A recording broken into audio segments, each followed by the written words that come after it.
नमस्कार दोस्तों, मैं अंकुर उपाध्याय स्वागत करता हूं आप सभी का एक बार फिर से अपनी नई वीडियो में। भारतीय बाजार में शानदार बाउंस बैक आते हुए दिख रहा है। कल हम सभी ने 400 पॉइंट की वन साइडेड बड़ी गिरावट देखी निफ्टी में, और गिरावट के पीछे ऐसा कोई बड़ा लॉजिक नहीं था। यूएस ईरान का मामला एक्सटेंड होता हुआ दिख रहा है, बढ़ता हुआ दिख रहा है, परेशानी आते हुए दिख रही थी, लेकिन उसकी वजह से केवल भारत के बाजार का गिरना ये बिल्कुल किसी को समझ में नहीं आया। और एक्चुअली में सबको परेशानी भी यही थी कि केवल हम ही क्यों, केवल हमारे बाजार ही क्यों गिर रहे हैं। ये सबके दिमाग में एक सवाल था जिसका जवाब कहीं ना कहीं कल तो नहीं मिला, बट मैंने आपके साथ डिस्कस किया था कि सेंटिमेंटल इशू है, ज्यादा इशू नहीं है। आज के सेशन में हम रिबाउंड मार रहे हैं और स्ट्रॉन्ग रिबाउंड दिख रहा है। अभी तक तो 150 पॉइंट निफ्टी ऊपर कूद गया है, वापस 25,600 पे आ गया है। इंपॉर्टेंट ये है कि 25,550 के ऊपर निकले हैं, 600 के पास आ गए हैं। 600 के ऊपर जाने के बाद 700 की जगह खुलेगी सीधे सीधे। वीकेंड से पहले अगर आप अच्छी तेजी के साथ बंद होने में सफल हो जाते हो तो वो एक पॉजिटिव ट्रिगर बनेगा कि वीकेंड से पहले शायद उतना नेगेटिव नहीं है बड़े लेवल पे इन्वेस्टर या ट्रेडर, जो भी आप कहना चाहो। ब्रॉडर मार्केट में अच्छी रिकवरी है। बैंक निफ्टी लीड कर रहा है आज की तेजी को, 0.7% अप है बैंक निफ्टी।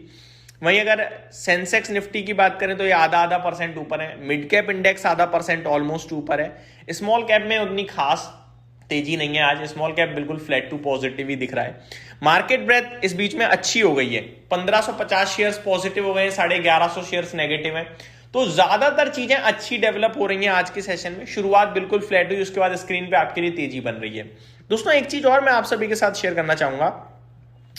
बीते कुछ दिनों से बाजार वॉलेटाइल बहुत हो रहा है। जैसे कल 400 पॉइंट टूट जाना, उससे पहले 200 पॉइंट ऊपर हो जाना, किसी दिन 150 पॉइंट नीचे हो जाना, यानी बड़े मूव दे रहा है। लेकिन अगर मैं लिक्विडिटी की बात करूं तो मेरे पास एफआईडीआईज के डेटा में कुछ ऐसा नहीं आ रहा कि बहुत हैवी बाइंग या सेलिंग हो रही हो। फॉर एग्जाम्पल कैश मार्केट में बीते 4 दिनों में एफआईज ने केवल 18 फरवरी ऐसा था जब 1000 करोड़ से ज्यादा का ट्रेड किया है। अदरवाइज 16 को 972 करोड़ की बिकवाली, 17 को 995 करोड़ की खरीदारी, 18 को 1154 करोड़ की बाइंग, और कल वापस 880 करोड़ की सेलिंग। तो बहुत छोटे फिगर्स आ रहे हैं। सिमिलर केस में अगर मैं डीआईएस की बात करूं तो 16th को इन्होंने 1666 करोड़ की बाइंग करी। उसके बाद 17th को केवल 187 करोड़ का फिगर था, 18th को 480 करोड़ का पॉजिटिव फिगर था, 19 यानी कल 596 करोड़ का सेलिंग फिगर था। तो डेटा इतना बड़ा आ नहीं रहा है, लेकिन मार्केट वाइल्ड मूव दे रहा है। तो मेरे को लगता है लो लिक्विडिटी पे ज्यादा मूव कर रहा है बाजार, लिक्विडिटी की कमी लग रही है कहीं ना कहीं। अगर मैं आज की भी बात करूं, ऑलमोस्ट 2 घंटे होने वाले हैं बाजार खुले हुए, अभी 10:56 का समय हो रहा है। नेटवेब टेक्नोलॉजीज एकमात्र ऐसा शेयर है जिसमें 1000 करोड़ से ज्यादा टर्नओवर हुआ है, बाकी किसी स्टॉक में नहीं हुआ। नॉर्मली जब ज्यादा टर्नओवर देखते हैं हम तो आईसीआईसीआई बैंक होता है, रिलायंस होता है, एचडीएफसी बैंक होता है, एलएनटी होता है। आज नेटवेब टेक्नोलॉजीज है और इसमें 1200 करोड़ का सौदा हुआ है। दूसरे नंबर पे टाटा इन्वेस्टमेंट कॉर्पोरेशन है, इसमें 800 करोड़ का सौदा हुआ है। एबीबी, न्यूजेन, ये नाम है जो टॉप टर्नओवर की लिस्ट में है, जिनमें 500 600 करोड़ का टर्नओवर हुआ है। तो हमें ट्रेड भी ज्यादा नहीं दिख रहा है मार्केट में। ये कहीं ना कहीं दर्शा रहा है कि शायद ये वॉलेटिलिटी दिख जरूर रही है, लेकिन इसकी वैल्यू उतनी है नहीं, बिकॉज ये लो लिक्विडिटी पे है। थोड़ा सेक्टर स्पेसिफिक आ जाते हैं। मेटल क्षेत्र लीडरशिप ले रहा है लगभग 1% से ज्यादा की तेजी में। सिमिलरली एनर्जी, पीएसयू बैंक्स में भी 1% की तेजी है। निफ्टी बैंक 0.5% ऊपर है। एफएमसीजी इंडेक्स 0.7% अप है। फाइनेंशियल सर्विसेज आधे % से ज्यादा की तेजी में है। मिड कैप सिलेक्ट ऑटो 1/3% ऊपर है। मीडिया क्षेत्र 0.24% अप है। वहीं फार्मा फ्लैट है। निफ्टी आईटी और रियल एस्टेट में हल्का लाल निशान देखने को मिल रहा है। टॉप गेनर्स की लिस्ट को आज लीड कर रहा है एबीबी, अपने नतीजों के बाद, कमेंट्री के बाद 7% ऊपर है। डेटा पैटर्न्स 6% ऊपर है।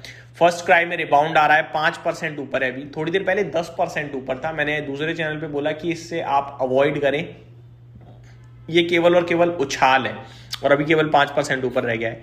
नेटवेब टेक्नोलॉजीज भी 5% ऊपर है।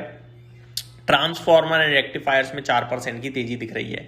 गिरावट कल का स्टार परफॉर्मर न्यूजन सॉफ्टवेयर भागा था 20% तक दिन के दौरान, 15% शायद ऊपर भी बंद हुआ था, आज 6-7% नीचे है। FSL, Godfrey Phillips, latent view analytics, one source में गिरावट देखने को मिल रही है। ब्रोकरेज हाउसेस की क्या कहीं पे रिपोर्ट आई है? अगर हाँ तो कहाँ पे है, मैं एक एक करके आप सभी के साथ शेयर करना चाहूंगा। काफी सारी रिपोर्ट्स हैं एक्चुअली में। सबसे पहले BEML, इलारा कैपिटल बुलिश है BEML पे और 2700 रुपए का व्यू रखते हैं।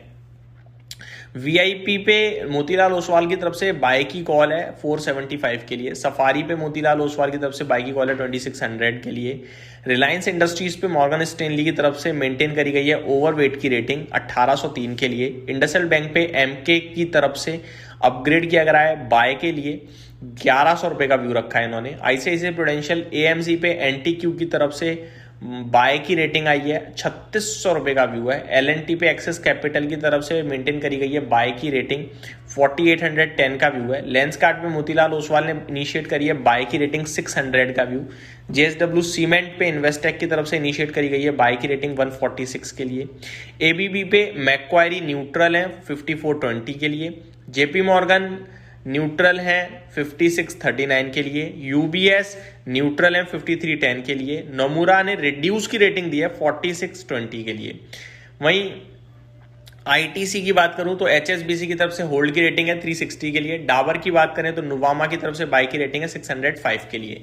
तो ये कुछ ब्रोकरेज हाउसेस की रिपोर्ट जो मैंने डिस्कस करी। अब बढ़ते हैं आगे निफ्टी की तरफ। निफ्टी चौतरफा हरी है, 41 शेयर 50 में से हरे निशान में, केवल 9 लाल हैं।